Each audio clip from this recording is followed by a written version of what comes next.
Good afternoon. I am Elon Wurtzel, the chairperson of the Plainview-Old Bethpage Chamber of Commerce's SpringFest 2022. And we have here with us this afternoon, Bryan Trugman of Attitude Financial.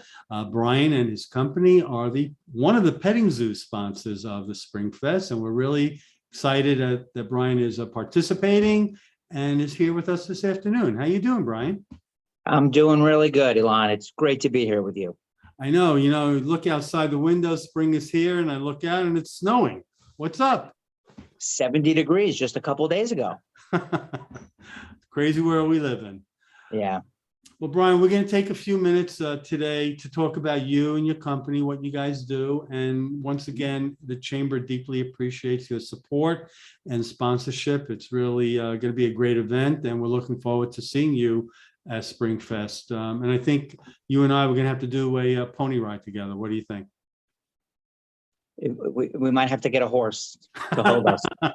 Maybe an elephant. Well, Bryan, well, let's start. Why don't you tell us about yourself, your company, what you guys do, and how you help people? Sure.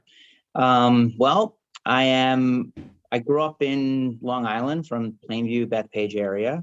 And about 15 years ago, I joined my dad, who many of you know, Jeff Trugman, in business about 15 years ago, like I said.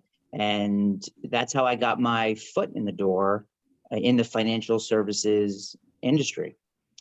And it wasn't too long after I started working with him that I got involved in the Plainview Chamber of Commerce. And that's really where I first got to know you, Elon. And we spent about 10 years working together on the board of the chamber. So as much as you appreciate me being here, I appreciate all that the Plainview Chamber has done for me and Attitude Financial as well. But Bryan, what does Attitude Financial do? What's its business? What services does it provide? Good question. Attitude Financial is an independent wealth management and financial planning firm. And what that means is we work with individuals and couples in helping them make good financial decisions, from their retirement planning to investing, certain insurance products, and helping them manage their cash flow, from individuals as young as in their late 20s all the way until the later years in life in their 70s and 80s. We have long-lasting relationships with our clients, and as their lives evolve and their financial circumstances change, we're their advisors, we're their lifelong partner to help them manage the financial decisions that they're tasked to make throughout life. Bryan, I'm sure you've heard this a million times. Someone says to you, I put my money in the bank, in the stock market. I don't need a financial advisor. What do you tell people like that?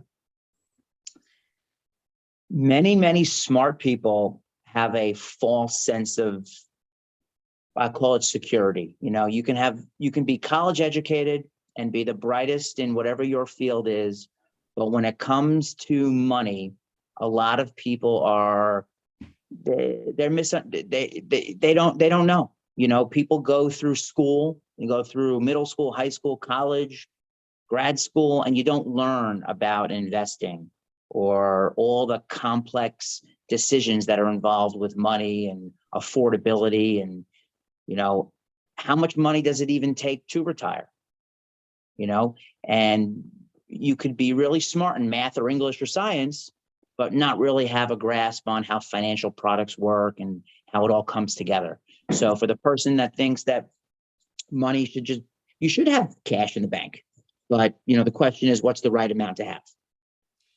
Bryan, if I asked you, what is the right amount of money to have for retirement? What's the answer?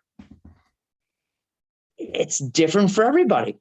So what's the right amount for you is necessary. It's a different amount for somebody else.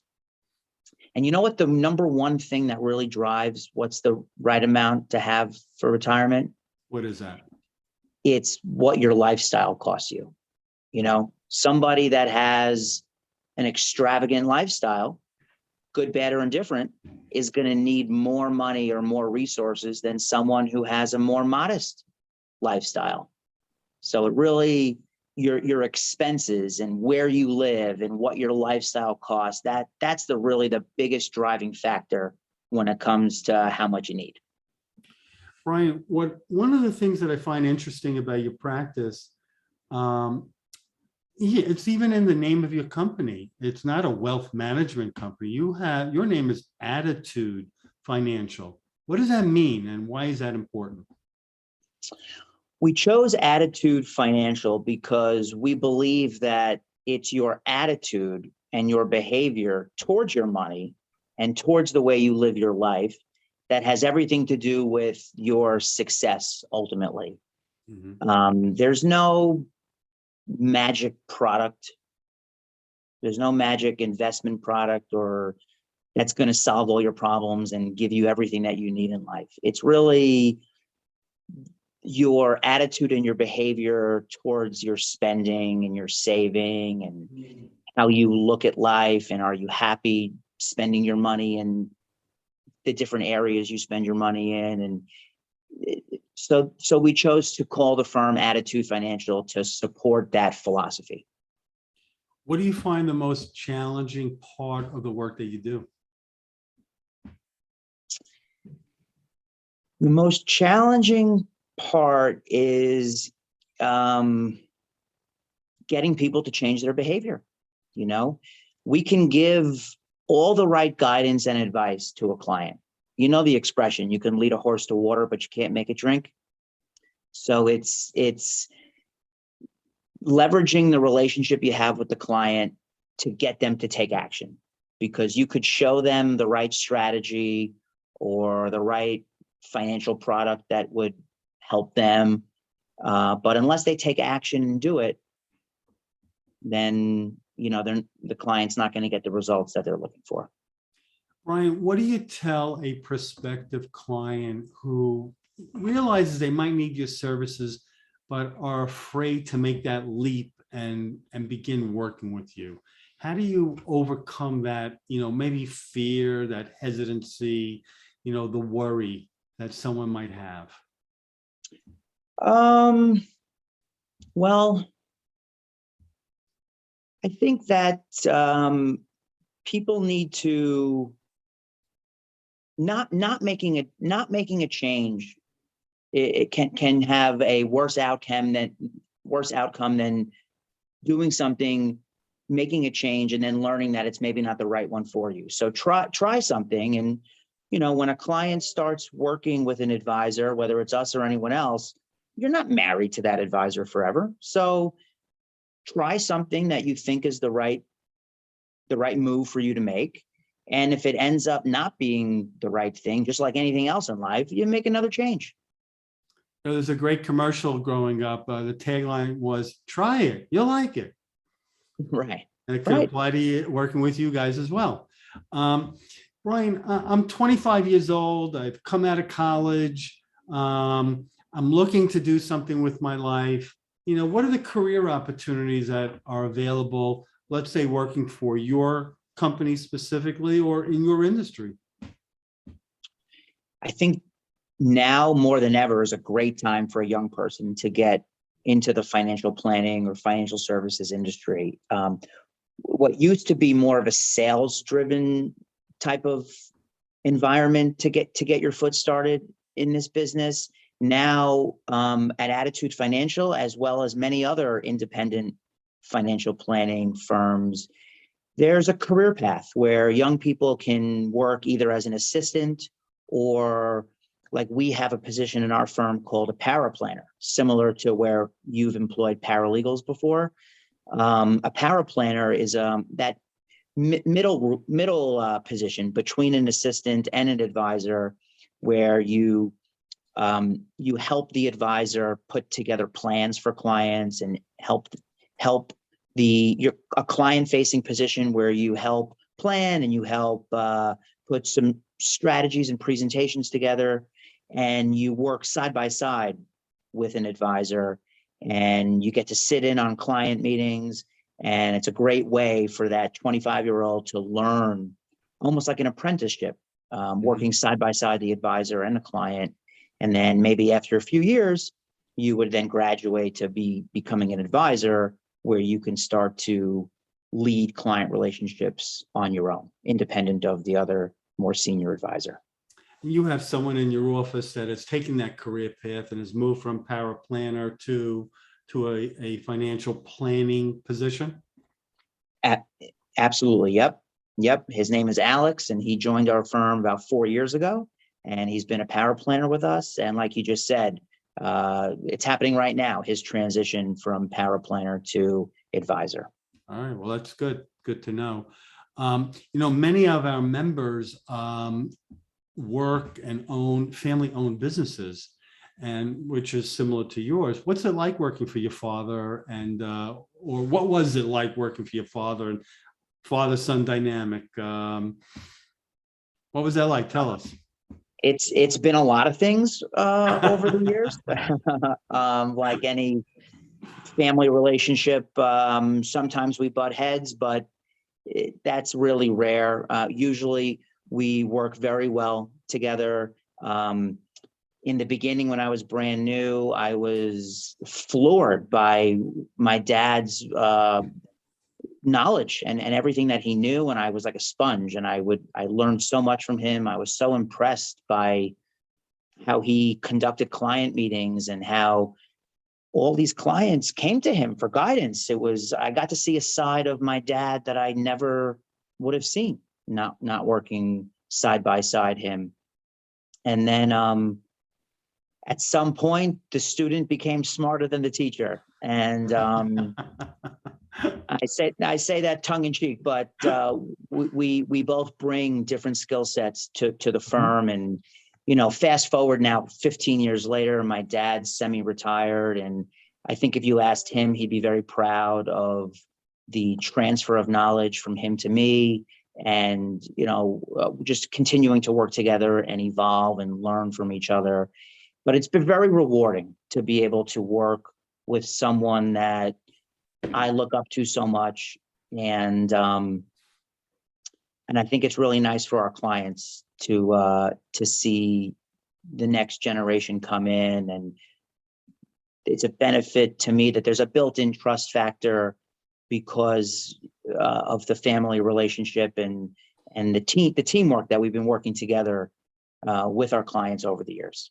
It's a testament to you and your father and your team and your company that you continue to grow and really be trusted advisors, to people that you work with, your clients, and to professionals like me. I'm sure you receive a boatload of, referrals from other people that you work with, and it's just a testament to kind of work that you guys do. Let's switch gears a little bit, Bryan. I know that when you were born, you didn't want to be a financial advisor, and you had another career before becoming a financial advisor. What was that? Yep, I definitely didn't think I was going to end up in the seat I'm in. I went to Binghamton. I went to college for engineering. So while I have my degree in engineering, never worked a day as an engineer. And after college graduation, I worked for Steve & Barry's, which I'm sure many people out there remember, the men's, women's, children's apparel retailer that was located in the Broadway Mall, as well as many other locations across the country. And it was a great 3-year stint with that company as they expanded all over the country. But in the 2008-2009 financial crisis, they went bankrupt. And that's what prompted my transition to becoming a financial advisor. One thing that I have heard from many members is that they've had multiple careers during their work lifetimes, and it's very interesting to see that how people have evolved over time. I'm going to switch gears again, Bryan, and tell us something about yourself that most people don't know.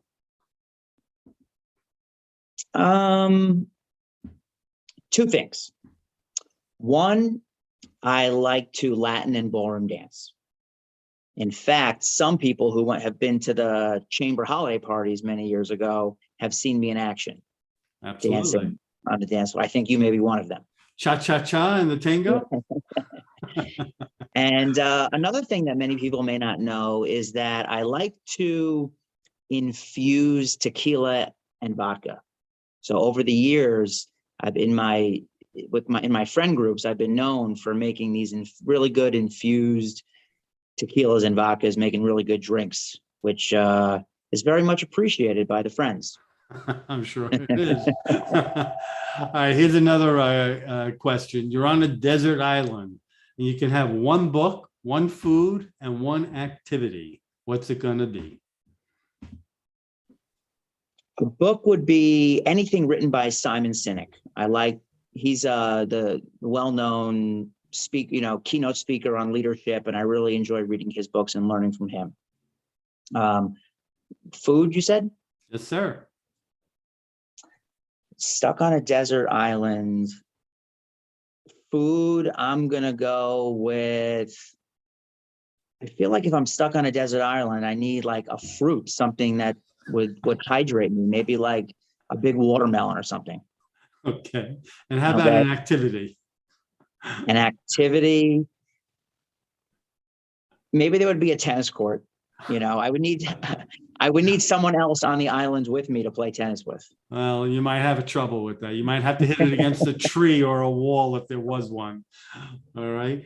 Bryan, let's, what's one thing you are most proud of, either personally or professionally? I'm proud of the family that I have. I have a very supportive mom and dad, and I'm always learning from the both of them, as well as I'm the oldest of two siblings. I'm very close with my brother and sister, and you can pick and choose your friends, but you can't pick and choose your family. And I feel like I've been very blessed with a very tight, supportive, loving family. I can't tell you how many times members and sponsors have talked about their families and being very proud and loving of their family members. So that's great to hear. Bryan, we're just about out of time, and I wanted to thank you again for being here this afternoon and being one of the petting zoo sponsors of SpringFest. And I do expect to see you on one of the ponies that will be there. If not a pony, I want to see you riding a chicken. So listen, thank you so much. And we're looking forward to seeing you on May 22nd at SpringFest. You got it. My pleasure. Thanks, Alon.